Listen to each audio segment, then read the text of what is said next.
The Stolen Bacillus, written by H.G. Wells in 1895.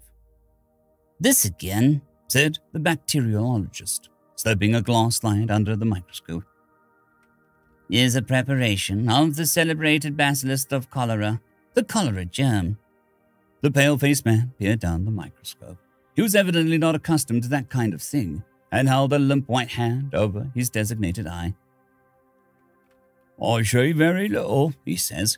"Touch this screw," said the bacteriologist. "Perhaps the microscope is out of focus for you. Eyes vary so much. Just the fraction of a turn this way or that." "Oh, now I see it," said the visitor. "Not so very much to see after all. Little streaks and shreds of pink, and yet those little particles, these mere atoms, might multiply and devastate a city. Wonderful." He stood up and released the glass slip from the microscope, held it in his hand towards the window. "Scarcely visible," he said, scrutinizing the preparation. He hesitated. "Are these alive? Are they dangerous now?"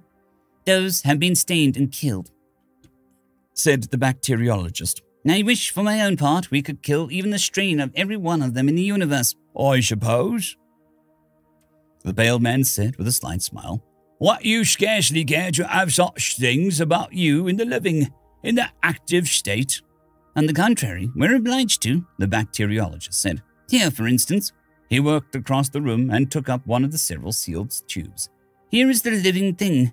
This is a cultivation of the actual living disease bacteria." He hesitated. "Bottled cholera, so to speak." A slight gleam of satisfaction appeared momentarily on the face of the pale man. "It's a deadly thing to have in your possession," he said, devouring the little tube with his eyes. The bacteriologist watched the morbid pleasure in his visitor's expression. The man, who had visited him that afternoon with a note of introduction from an old friend, interested him from the very contrast of their dispositions.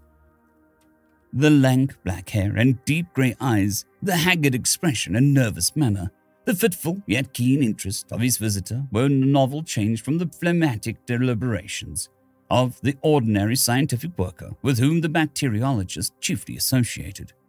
It was perhaps natural, with a hairier individual so impressionable to the lethal nature of his topic, to take the most effective aspect of that matter. He held the tube in his hand thoughtfully. "Yes, here is the pestilence imprisoned. Only break such a little tube as this into a supply of drinking water. Say to these particles of life that one must needs stain and examine with the greatest powers of the microscope even to see, and that one can neither smell nor taste. Say to them, go forth and increase and multiply and replenish the cisterns. And death, mysterious, untraceable death, death swift and terrible, death for the pain and indignity, would be released upon the city, and go hither and thither seeking his victims. Here he would take the husband from the wife, here the child from its mother, here the statesman from his duty, and here the toiler from his trouble. He would follow the water mains, creeping along the streets, picking out and punishing a house here and a house there, where they did not boil their drinking water, creeping into the wells of the mineral water makers, getting washed into salad and lying dormant in ices. He would wait ready to be drunk in the hoarse thoughts of the unwary children in the public fountains.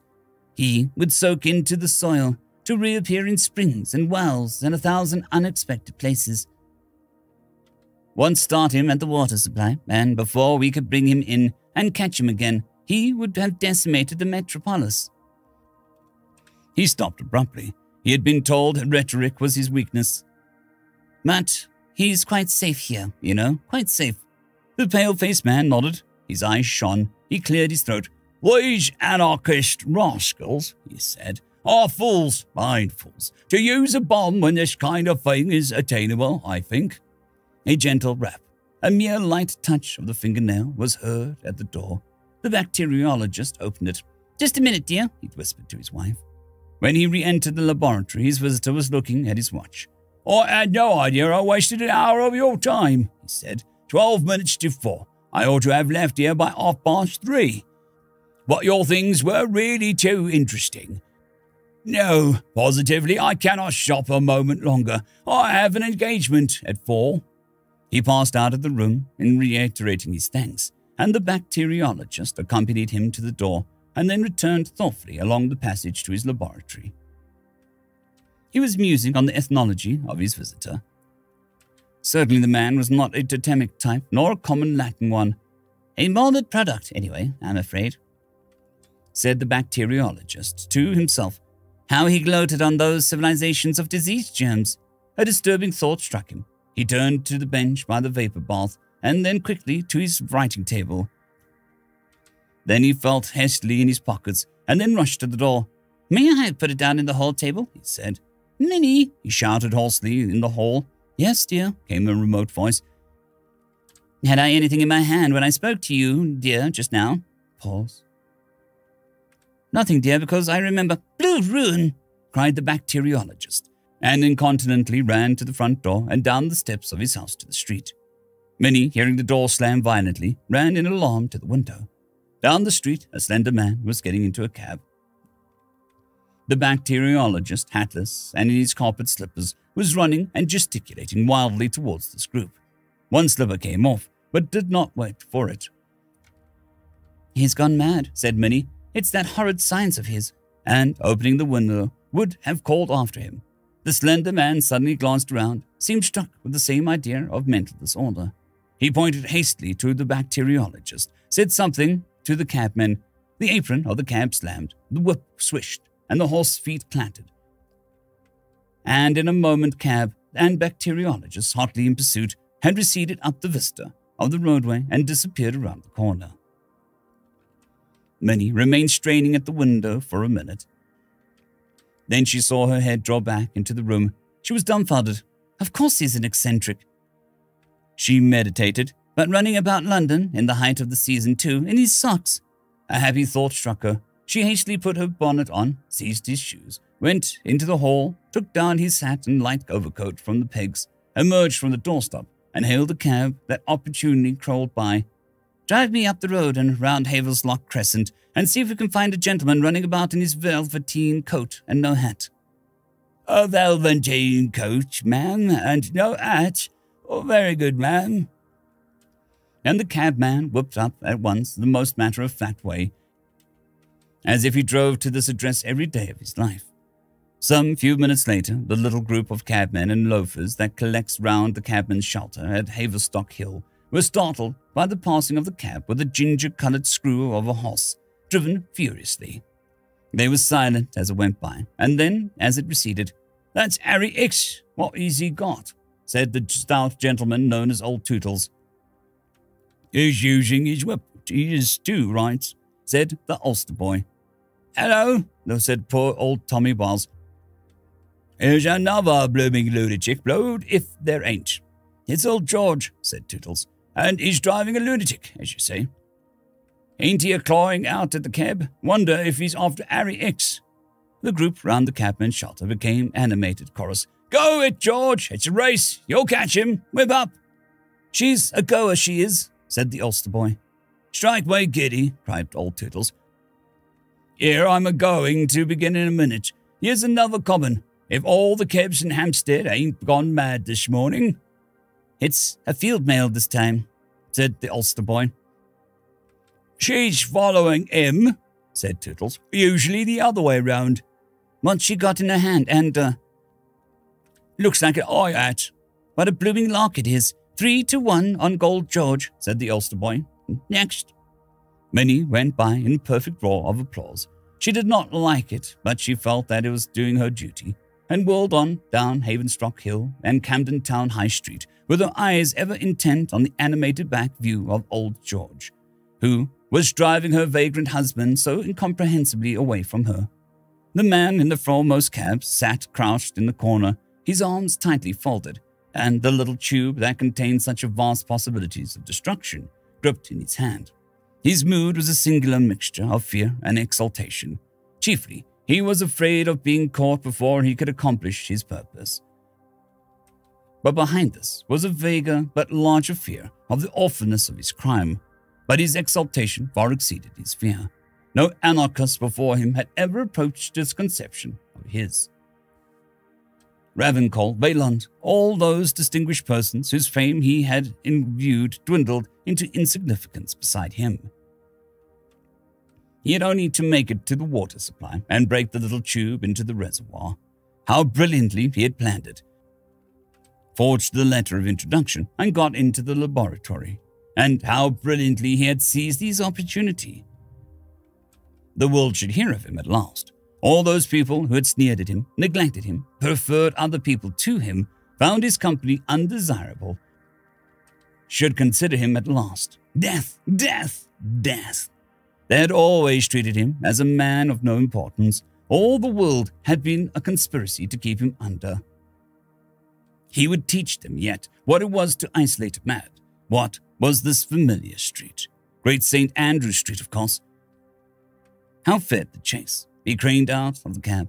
The bacteriologist was scarcely 50 yards behind. That was bad. He would be caught and stopped yet. He felt in his pocket for money and found a half a sovereign. This he thrust up into the trap on the top of the cab into the man's face. More, he shouted. If only we get away. The money was snatched out of his hand. Right you are, said the cabman, and the trap slammed. As the lash lay along the glistening side of the horse, the cab swayed, and the anarchist, half standing under the trap, put the hand containing a little glass tube into the apron to preserve his balance. He felt the brittle thing crack, and the broken half of the rang up the floor of the cab. He fell back into his seat with a curse, and stared dismally at the 2 or 3 drops of moisture on the apron. He shuddered. Well, I suppose I shall be the first. Phew. Anyhow, I shall be a martyr. That's something. But it is a filthy deal, nevertheless. I wonder if it hurts as much as they say. Presently a thought occurred to him. He groped between his feet. A little drop was still broken at the end of the tube. He drank it so to make sure. It was better to make sure, at any rate. He would not fail. Then it dawned on him that there was no further need to escape the bacteriologist. In Wellington Street, he told the cabman to stop and got out. He slipped on the step, and his head felt queer. It was rapid stuff, this cholera poison, so to speak, and stood on the pavement with his arms folded upon his breast, awaiting the arrival of the bacteriologist. There was something tragic in his pose. A sense of imminent death gave him a certain dignity. He greeted his pursuer with a defiant laugh. Viva all anarchy! You are too late, my friend. I have drunk it. The cholera is abroad. The bacteriologist from the cab beamed curiously at him through his spectacles. Ah, you've drunk it. An anarchist, I see. He was about to say something more, and then he checked himself. A smile hung in the corner of his mouth. He opened his apron of his cab as if to descend, at which the anarchist waved him in a dramatic farewell and strode off towards Waterloo Bridge, carefully jostling his infected body against as many people as possible. The bacteriologist was so preoccupied with the vision of him that he scarcely manifested the slightest surprise at the appearance of Minnie upon the pavement with his hat and shoes and overcoat. Very good of you to bring my things, he said, and remained lost in contemplation of the receding figure of the anarchist. You better get in, he said, still staring. Minnie felt absolutely convinced now that he was mad, and directed the cabman home on her own responsibility. Put on my shoes? Certainly, dear, said he, as the cab began to turn and hid the strutting black figure, now small in the distance, from his eyes. Then suddenly, something grotesque struck him, and he laughed. Then he remarked, It really is very serious, though. You see, that man came to my house to see me, and he's an anarchist. Now, don't faint, I cannot possibly tell you the rest, and I wanted to astonish him, not knowing that he was an anarchist, and take up the cultivation of this new species of bacterium I was telling you of, that infest, and I think caused the blue patches upon various monkeys, and, like a fool, I said that it was acetate cholera, and he ran away with it to poison the water of London. And certainly might have made things look blue for the civilized city. And now he has swallowed it. Of course, I cannot say what will happen, but you know it turned that kitten blue, and the 3 puppies, in patches, and the sparrow bright blue. But the bother is, I shall have all the trouble and expense of preparing some more. Oh, put on my coat on this hot day. Why? Because we might meet Mrs. Jabber. My dear, Mrs. Jabber is not a draught. But why should I wear a coat on a hot day because of Mrs. Oh, very well. End of story. I'd quickly like to thank the T5 peeps: Cold War Boomerwaffen, Severin Cerberus, Bushmaster 177, Henry the Red, Caspar Arnholtz, Cold War Boomerwaffen, Elijah Silvercross, Dragzoon WRE, and Severin Cerberus. Thank you very much.